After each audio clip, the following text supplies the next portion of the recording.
Hey, what's up, everybody? It's just Charles Saban. I want to welcome you guys to another episode of the DREAMERSPRO show, where we cover everything from sports, hot topics, classic debates, entertainment, and we give you guys a fresh perspective on things and how we see them. And today we have a pretty interesting show in store for you guys. But before we get into it, please make sure you like the video and sub to the channel. Now, not too long ago, about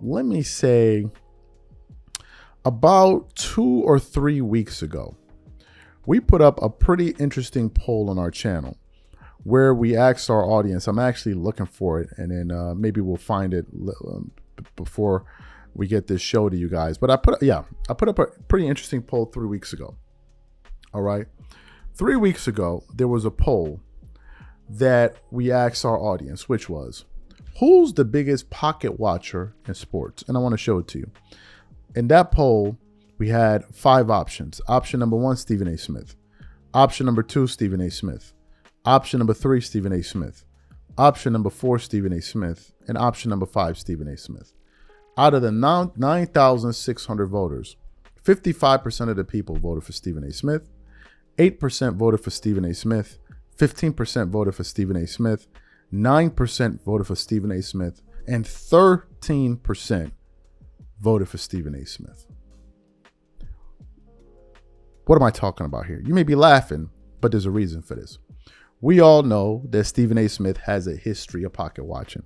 Stephen A. Smith going to make his money, but he also going to be watching your money to see how things can correlate, especially if you're in the same industry. He does it with Shannon Sharpe, and he does it with somebody else called Pat McAfee. Now, as you guys know, Pat McAfee was brought to ESPN over a year ago, and he signed an $85 million deal to be with ESPN, right? And it made all kind of headways. Everybody was talking about it, blah, blah, blah, blah, blah. Pat McAfee is making all of this damn money. And there were rumors for the last 6-7 months of there being spats and issues with Stephen A. Smith and Pat McAfee in the background. So what happened? This morning, we were just looking for things to publish, and a pretty interesting article came across my desk.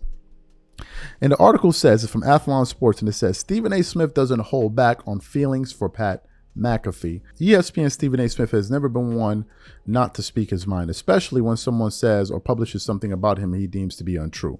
So when a recent Athlon Sports story, which can be read here, was published on Friday night, then mentioned an interview by former ESPN employee Dan Dakich, in which he stated there was growing tension between Smith and Pat McAfee, and that McAfee was viewed as the enemy at ESPN by Smith and other African Americans who work for the company. Smith sought out to set the record straight. Stephen A. Smith then wrote on his Twitter or X, or however you want to describe the platform these days. He wrote the following. He said, the more Pat McAfee succeeds, the better it is for the rest of us. How many times do I have to say this?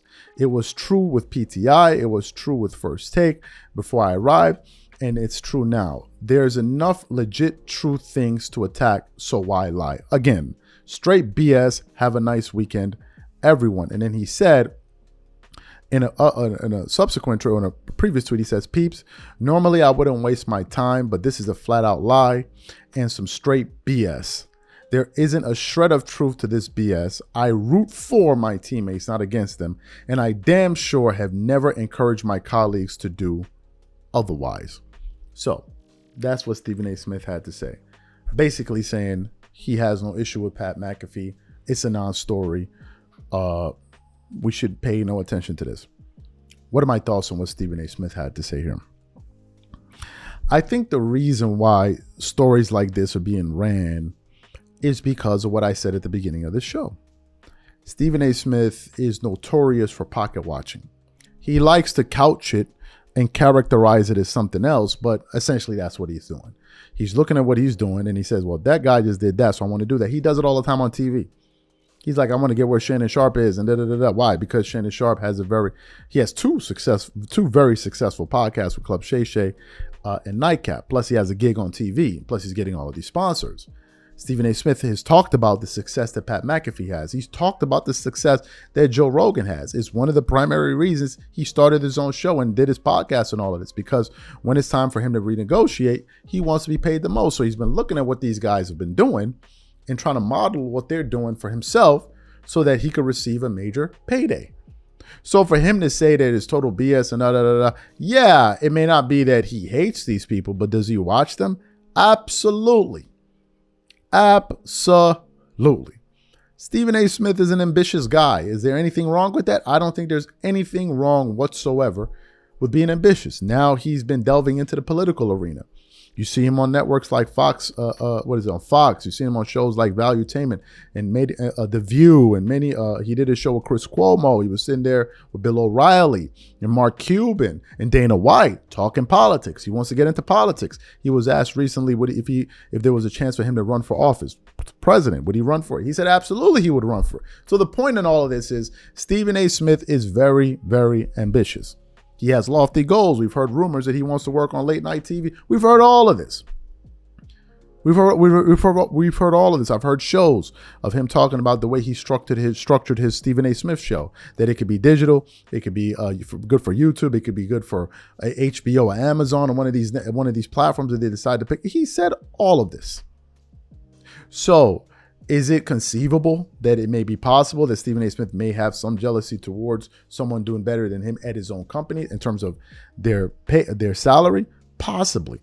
But as he said here, it's not true. I don't believe it to be true. Whatever. I don't know, right? I don't know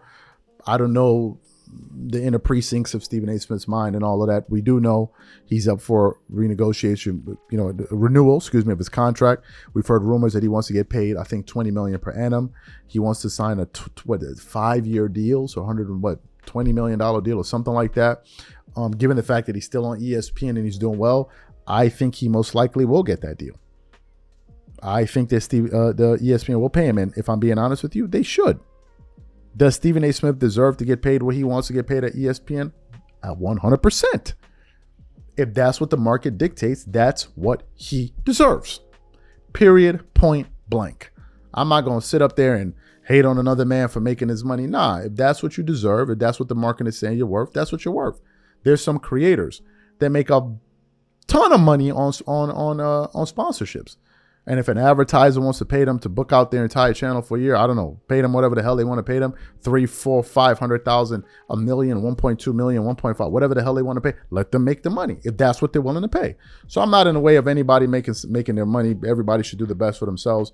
I believe in capitalism to that extent. Like, do what you want to do, right? And Stephen A. Smith felt it was important enough to go out there and put out this message that they're all one team at ESPN.